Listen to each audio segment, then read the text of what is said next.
Former un apprenti, ce n'est pas seulement transmettre un métier. C'est aussi accompagner une personne dans la construction de sa posture et de son identité professionnelle. Dans les centres équestres, nous savons que cela demande du temps, de l'attention et de l'organisation, alors même que l'activité quotidienne est souvent très prenante. L'objectif de cette formation est justement de vous aider à concilier ces deux réalités. D'un côté, votre envie de transmettre, et de l'autre, les contraintes et les besoins de votre structure. Cette formation s'inscrit aussi dans un contexte plus large. Aujourd'hui, les métiers équestres font face à des exigences professionnelles de plus en plus fortes, à un contexte économique parfois difficile et à une évolution des publics et des attentes. Dans le même temps, le secteur de la formation professionnelle se complexifie. La démarche qualité oblige les dispositifs de formation à évoluer et les attentes vis-à-vis des maîtres de stage sont de plus en plus importantes, en particulier en termes d'accompagnement. Il devient donc nécessaire de disposer de repères pour mieux comprendre ce cadre et agir efficacement. On observe également une baisse des effectifs dans certaines structures équestres, ce qui oblige les établissements à améliorer la qualité des prestations, à diversifier leur offre et à renforcer leur professionnalisme. L'apprentissage représente une réponse aux besoins de main-d'œuvre, mais surtout un levier d'action efficace pour améliorer la formation et la pratique des futurs professionnels du secteur. Dans ce contexte, l'apprentissage permet en effet de former des professionnels solides, capables de s'adapter aux réalités du terrain et conscients des enjeux du secteur. C'est pourquoi il est important aujourd'hui de renforcer et de requalifier l'apprentissage en reconnaissant pleinement le rôle central du maître d'apprentissage. Cette formation a donc pour ambition de vous donner des repères afin de développer une culture de l'accompagnement, à la fois exigeante et bienveillante, qui permettent aux apprentis de s'épanouir dans les métiers de l'équitation. Pour accompagner efficacement un apprenti, il ne suffit pas d'avoir de l'expérience du métier. Il faut aussi comprendre son rôle de tuteur, connaître le cadre de la formation et maîtriser les démarches qui structurent le parcours d'apprentissage. Dans cette vidéo, nous allons voir d'abord pourquoi une aide à la fonction tutorale est essentielle. Puis, comment va se dérouler concrètement ce parcours de découverte. Avant d'aborder les principales démarches et documents administratifs indispensables avant l'entrée en formation de l'apprenti. L'aide à la fonction tutorale est tout d'abord une compensation financière versée par les OPCO, en l'occurrence OCAPIAT pour le secteur équestre. Cette prime a pour objectif de compenser le temps d'accompagnement alloué par le tuteur à son apprenti. À compter du 1er septembre 2025, l'aide à la fonction de maître d'apprentissage sera de 230 € par mois pendant 9 mois, soit au maximum 2070 € par demande de prise en charge. Les conditions pour bénéficier de ces aides sont de transmettre la demande au plus tard un mois après la date de l'accord de prise en charge, de suivre une formation pour les maîtres d'apprentissage et d'être sous la convention majestique et avoir moins de 50 salariés. L'aide à la fonction tutorale a aussi pour objectif de créer du lien entre le centre de formation et l'entreprise. L'apprenti évolue entre deux environnements complémentaires. Le centre de formation, où il développe sa réflexion et ses savoirs, et la structure professionnelle où il les enrichit et les met en pratique. Le rôle du maître d'apprentissage est essentiel pour assurer la continuité et la cohérence entre ces deux espaces d'apprentissage. En s'appuyant sur des repères communs, des outils de suivi et des temps d'échange réguliers, cette aide permet d'améliorer la qualité de l'accompagnement proposé à l'apprenti. Elle sécurise son parcours et donne au tuteur des repères clairs pour exercer pleinement son rôle.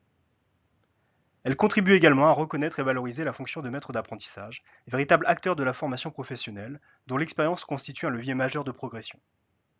Enfin, un accompagnement structuré permet d'identifier plus rapidement les difficultés éventuelles, d'y répondre collectivement et ainsi de prévenir les situations de décrochage avant qu'elles ne s'installent. Cette formation a surtout pour objectif de faciliter le rôle des maîtres d'apprentissage dans leur fonction tutorale afin de garantir la qualité de la formation des apprentis. Elle vise à éclairer les maîtres d'apprentissage pour leur permettre de former des professionnels solides dans leur pratique et épanouis dans leur future profession. Former un apprenti demande du temps et de l'énergie. Il faut souvent concilier l'envie de transmettre la passion de son métier et de former des jeunes professionnels avec les contraintes du fonctionnement d'une structure équestre et son besoin de main-d'œuvre au quotidien. En renforçant l'accompagnement du maître d'apprentissage, on accélère la prise d'autonomie de l'apprenti. On lui permet ainsi de participer pleinement à la vie de la structure, d'apporter une aide conséquente aux équipes et contribuer à la qualité de son offre de service. Le maître d'apprentissage investit du temps dans la formation. Cet investissement permet ensuite à l'apprenti d'être directement utile à la structure et d'apporter une aide concrète qui répond aux réalités économiques du secteur. Autrement dit, le temps investi dans la formation de l'apprenti devient ensuite un véritable levier pour la structure. L'apprenti peut apporter une aide concrète, contribuer à la qualité de l'offre proposée aux clients et devenir un véritable professionnel du secteur. Cette formation s'organise autour de 3 grandes séquences qui correspondent aux étapes clés du rôle de maître d'apprentissage. La première séquence est consacrée à l'accueil et à l'intégration de l'apprenti.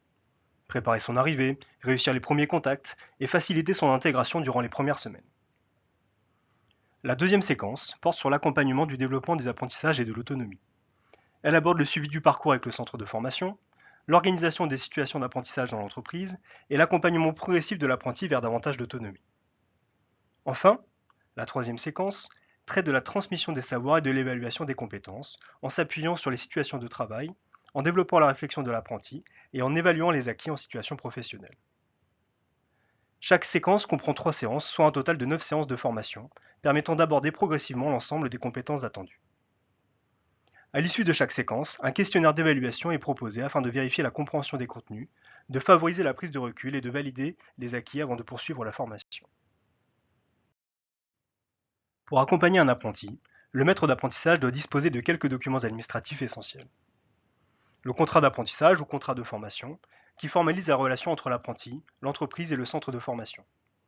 Il précise le statut de l'apprenti, les engagements de chacun et constitue le cadre légal de la formation en alternance. Le règlement du diplôme, qui définit les compétences attendues, les modalités d'évaluation et les conditions de certification. Il permet au maître d'apprentissage de comprendre précisément les objectifs professionnels visés par la formation. Enfin, le plan de formation et le calendrier de l'alternance, ou ruban pédagogique, qui donnent une vision globale du parcours. Ils indiquent les périodes en centre de formation et en entreprise et permettent d'organiser les situations professionnelles confiées à l'apprenti en cohérence avec sa progression pédagogique. Au-delà des documents liés à la formation, certains outils propres à la structure sont indispensables pour accompagner efficacement l'apprenti au quotidien. Le livret d'apprentissage et les outils d'évaluation permettent de suivre la progression de l'apprenti, de formaliser les acquis et de garder une trace des compétences développées en situation professionnelle. Ils constituent un lien concret entre l'entreprise et le centre de formation. Le règlement intérieur de la structure fixe le cadre de fonctionnement. Règles de sécurité, organisation du travail, comportements attendus. Il aide l'apprenti à comprendre les exigences professionnelles et à s'intégrer pleinement dans l'équipe. Enfin, la fiche de poste précise les missions confiées à l'apprenti, les responsabilités attendues et le cadre de son intervention. Elle sécurise la relation de travail et donne des repères clairs pour construire une progression adaptée. Bien utilisés, ces documents ne sont pas de simples formalités administratives. Ce sont de véritables supports pédagogiques au service de l'accompagnement, du suivi et de la professionnalisation de l'apprenti. Pour faciliter la compréhension et la fluidité de l'exposé, nous utiliserons ici, sans distinction, quelques termes génériques. Ces termes permettent de simplifier le vocabulaire tout au long de la présentation. Ils renvoient parfois à plusieurs réalités ou expressions proches qui peuvent avoir des nuances ou des sens légèrement différents selon les contextes. Par exemple, lorsque nous parlerons de maître d'apprentissage, nous pouvons aussi évoquer la notion de tuteur. De la même manière, le terme d'entreprise pourra désigner un centre équestre, une structure professionnelle, une entreprise privée ou encore une association. Le mot apprenti renverra plus largement à l'apprenant ou à l'alternant, et le contrat d'apprentissage sera compris comme un contrat de formation en alternance. L'objectif est simplement de garder un discours plus lisible et plus fluide, tout en parlant des mêmes réalités professionnelles. Pour accompagner efficacement un apprenti, la fonction tutorale ne s'improvise pas. Elle s'appuie sur des repères clairs et une organisation structurée. Cette aide à la fonction tutorale vise avant tout à garantir une continuité éducative entre le centre de formation et l'entreprise, afin d'assurer une réelle qualité de formation et une progression cohérente de l'apprenti. Elle se décline sous la forme d'un programme court en 9 étapes, conçu pour guider progressivement le maître d'apprentissage dans son rôle, depuis l'accueil de l'apprenti jusqu'au suivi de ses acquis et de son évaluation professionnelle. Enfin, accompagner un apprenti implique également de respecter un certain nombre d'obligations administratives, indispensables pour sécuriser le parcours de formation, formaliser les apprentissages et assurer le lien avec le centre de formation. L'objectif est simple, donner au maître d'apprentissage des repères concrets pour exercer pleinement son rôle éducatif et professionnel.